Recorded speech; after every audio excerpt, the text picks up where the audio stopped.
Bonjour à tous! Aujourd'hui, je vous présente une vidéo pour vous expliquer en détail comment on transforme en croquis-notes ou sketch-notes une fiche de méthode au hasard pour le cours de français. Dans une vidéo précédente, j'ai présenté le croquis-notes ou sketch-noting dans les grandes lignes. Comme promis, ce que je vous propose aujourd'hui, c'est de faire d'une pierre deux coups. Apprendre ce qu'on doit faire quand on découvre un texte pour la première fois et bien comprendre comment on passe d'un polycopier tout gris et un peu moche à un super croquis-notes. Sur cette image, vous pouvez voir une fiche de méthode que je distribue chaque année à mes élèves et à mes étudiants. C'est une espèce de kit du survie qui vous permet de savoir quoi faire quand vous découvrez pour la première fois un texte littéraire que vous pouvez ne pas connaître du tout et que vous devez analyser, par exemple en vue du commentaire.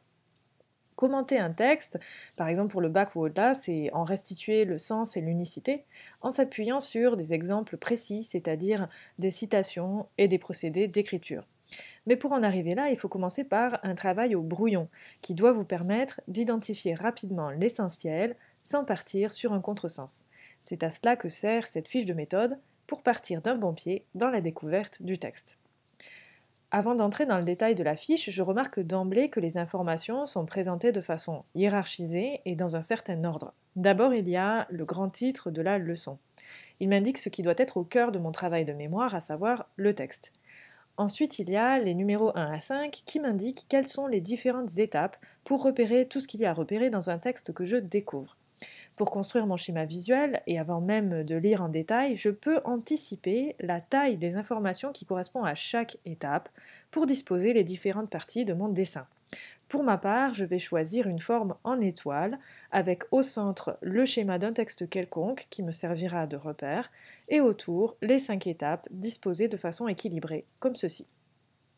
Mais beaucoup d'autres formes sont possibles. Vous pouvez choisir la forme horizontale, comme sous forme de frise chronologique, ou bien la forme verticale, comme sur un poster.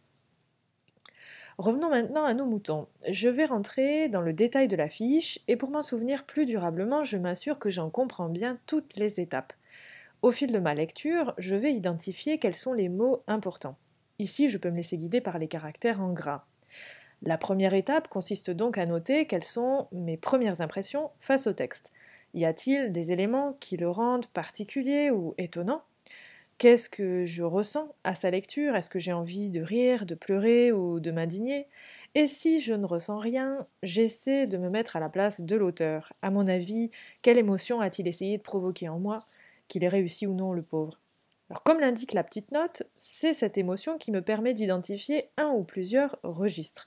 Par exemple, si le texte est amusant, il est certainement comique.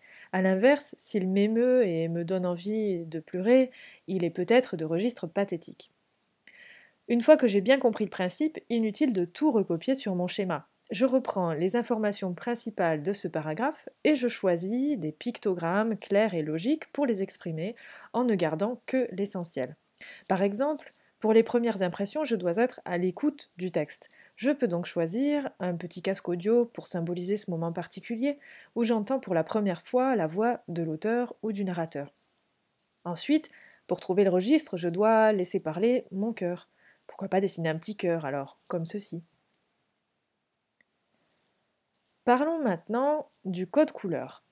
Pour m'aider à m'y retrouver dans les différentes étapes, mais aussi pour bien visualiser à quels aspects du texte elles s'appliquent, je vais choisir pour chacune une couleur bien précise qui me permettra d'associer certains aspects du texte avec les étapes de son analyse. Je m'explique.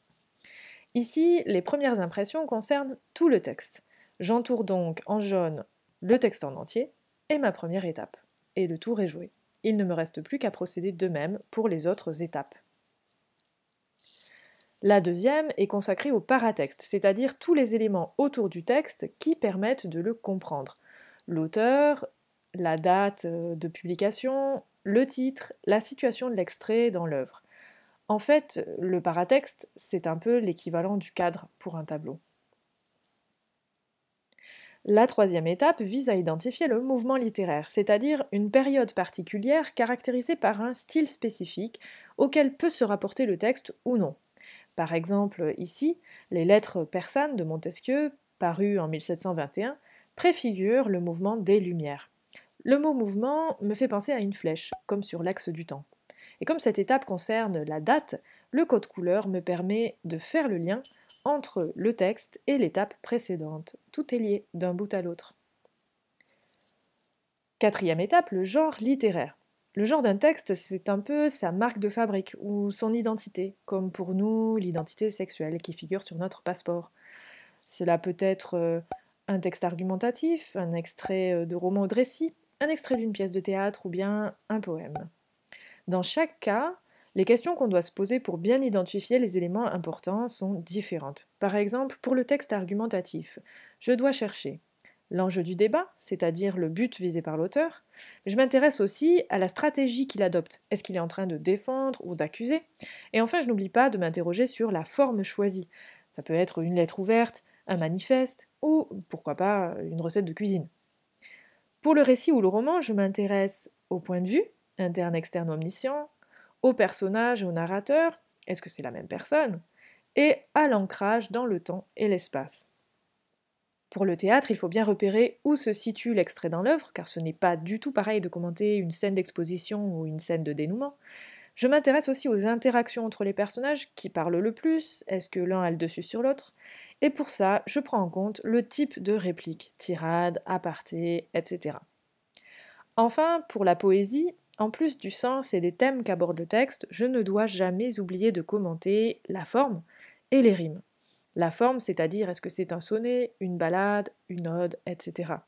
Tout simplement parce qu'on ne commente pas un poème comme on commente un extrait de roman, c'est pas du tout la même chose. Sinon, à quoi bon s'embêter à faire des rimes? Pour finir, la cinquième étape vise à identifier la structure du texte, c'est-à-dire la façon dont il est organisé. Cette étape est essentielle pour restituer la logique d'un texte, qu'il soit narratif ou non. Et c'est aussi sur cette structure que doit s'appuyer votre analyse pour l'oral au bac de français. Et comme il s'agit d'organisation du texte, où chacun de ces mouvements mène au suivant, pourquoi pas un pictogramme qui rappelle un puzzle. Voilà, cette vidéo est terminée. J'espère qu'elle vous aura appris non seulement à construire vos propres croquis-notes, mais aussi à savoir quoi faire quand vous découvrez un texte pour la première fois, pendant les cours ou en examen. À très bientôt!